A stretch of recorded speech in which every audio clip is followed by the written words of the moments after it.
Tervetuloa taas tänne Leffahullu-podcastin pariin. Tällä kertaa arvostelussa parin vuoden takaisen Barbarian-leffan ohjaajan Jack Gregorin uusin elokuva Weapons. Tiesin tästä ennakkoon aika lailla sen, että kyseessä on jonkinlaista kauhua ja että tässä tarinassa yhden alakoulun luokan kaikki lapset yhtä lukuun ottamatta katoaa mystisesti samaan kellon aikaan. Ja oikeastaan that's it. Leffa kuitenkin sai kehuja jonkin verran ja kaverini ehdotti, että mennäänkö katsomaan se, joten pakkohan se oli sitten käydä katsastamassa.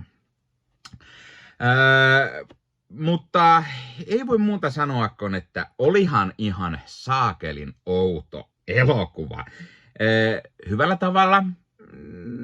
No joo, mutta siis mitä hittoa oikeasti. Nyt oli kyllä outoakin oudompaa menoa ja meininkiä. Puhutaan siitä hetken päästä lisää, mutta ensin taas maininta, että jos katsot YouTuben puolelta, niin hei, pistä peukkua, jos tykkäät tästä. Pistä kanava tilaukseen, muistuks kellosta päälle näitä aina, koska tulee uutta sisältöä. Kanavan tilaaminen auttaa tietenkin kanavaa kasvamaan, ja jos haluat lisää auttaa kanavaa, niin YouTube kautta voi liittyä Leffahullu-kanavan jäseneksi. Se auttaa kanavaa,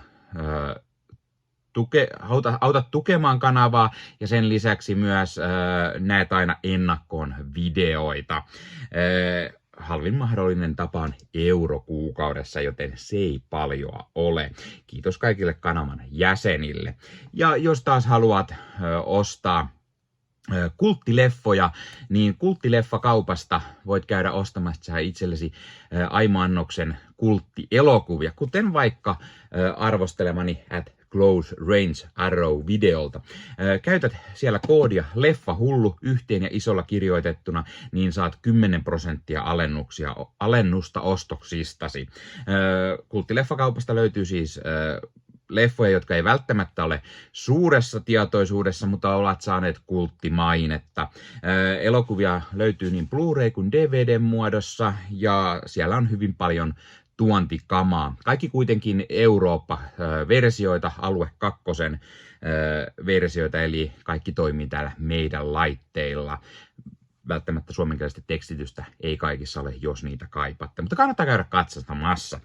Nyt itse arvostelun pariin. Siis, kuten sanoin, mitä hittoa. Tää leffa on tämmönen, se on vähän psykologista kauhua, mutta samalla myös mustaa huumoria yhdistävä semmonen what the fuck -kokemus.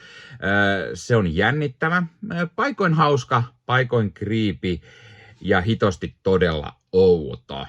Nämä on ne asiat, mitä päällimmäisenä mulla tästä jäi mieleen. Leffa tähdittää Julia Garner ja Josh Brolin, eli todella hyvät kaksi päänäyttelijää, jotka molemmat vetää myös hyvät roolit. Varsinkin tätä Garnerin hahmoa, Justinia, häntä ymmärtää.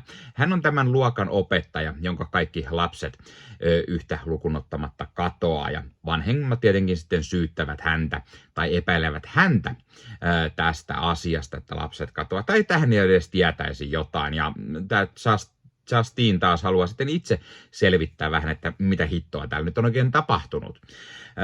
Josh Brolin taas puolestaan näyttelee tämmöistä Archeria, jonka poika on yksi niistä kadonneista lapsista. Ja hän nimenomaan syyttää juuri Justinea. Ja alkaa sitten lopulta itse myös tutkimaan tätä tapausta, kun poliisista ei ole apua. Leffassa nähdään myös hyvä määrä muita sivuosanäyttelyitä. Mukana on muun muassa Alden Ehrenreich, joka näyttelee tämmöisen pikkukaupungin, mitä tapahtumat sijoittuu, niin poliisia Paulia, jolle sattuu ja tapahtuu vähän kaiken näköistä, ja Ehrenreich vetää myös hyvin tämän roolinsa. Benedict Wong nähdään puolestaan tämän koulun rehtorina Markuksena. Ihan hyvä pikkuruinen rooli. Nuori Carrie Christopher on Alex, eli poika, joka ainoana tästä luokasta ei kadonnut. Vetää myös mielenkiintoisen pikkuroolin. Austin Abrams esittää taas tämmöistä Anthony-nimistä narkkaria, jolla saattaa olla jotain tietoa tästä mystisestä tapauksesta pikkusten sattumien kautta. Amy Madigan vetää puolestaan ehkä leffan oudoimman roolin, ollessaan tämän pikku Aleksin täti Gladys. Tämä on todella outo ja creepy hahmo ja hitomoinen roolisuoritus. Ja oikeastaan aina mitä täytyy sanoa, niin kauhuleffa, jossa on lapsia, on aina saakelin pelottava ja kriipyä, ja niin myös tällä kertaa. Elokuvan on ohjannut siis Jack Greger, joka on ohjannut muun muassa sen muutaman vuoden takaisin Barbarian-leffan, ja hän on myös kirjoittanut tämän.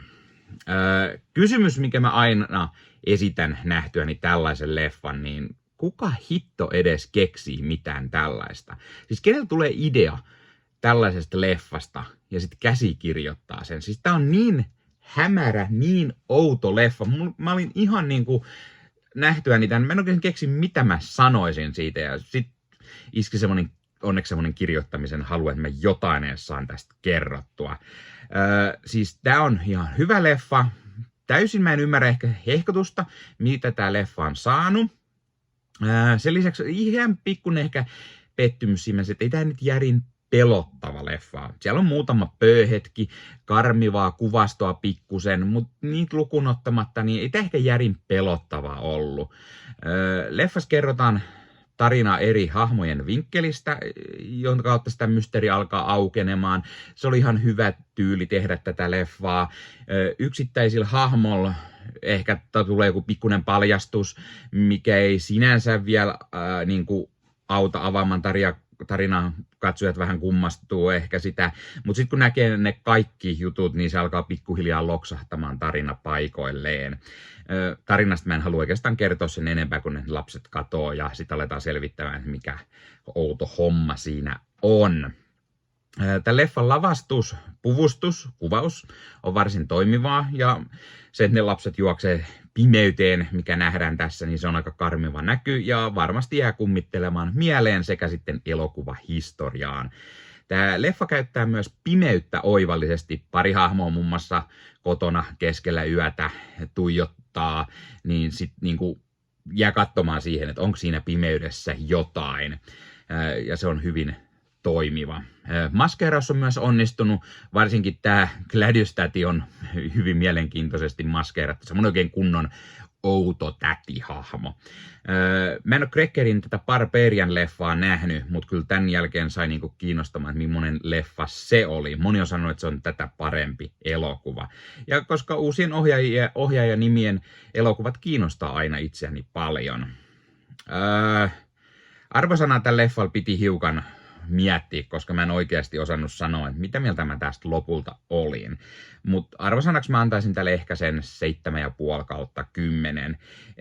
Tää jää vähän vaisuksi tekeleeksi, mutta silti sen verran hyvä leffa, että kyllä sitä ehkä voi suositella.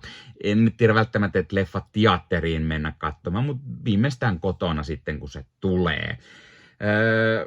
Hei, laita kommentteja. Oletko sä nähnyt tämän leffan? Mitä mieltä sä olit siitä? Tykkäsitkö et? Miksi et? Mitä mieltä oot ohjaajan aiemmasta leffasta Barbarian? Mitä mieltä oot näyttelijöistä, heidän roolisuorituksistaan? Tai mikä on sun mielestä Garnerin tai Brolinin paras rooli tai paras leffa? Ja hei, jos katsot YouTuben puolelta, niin pistä peukkuun, jos pistä kanavatilauksen, muista kellosta päälle, näitä aina, koska tulee uusia videoita ja sen lisäksi ottaa kanava kasvamaan, eli kiitos kaikille, jotka olette kanavan tilanneet.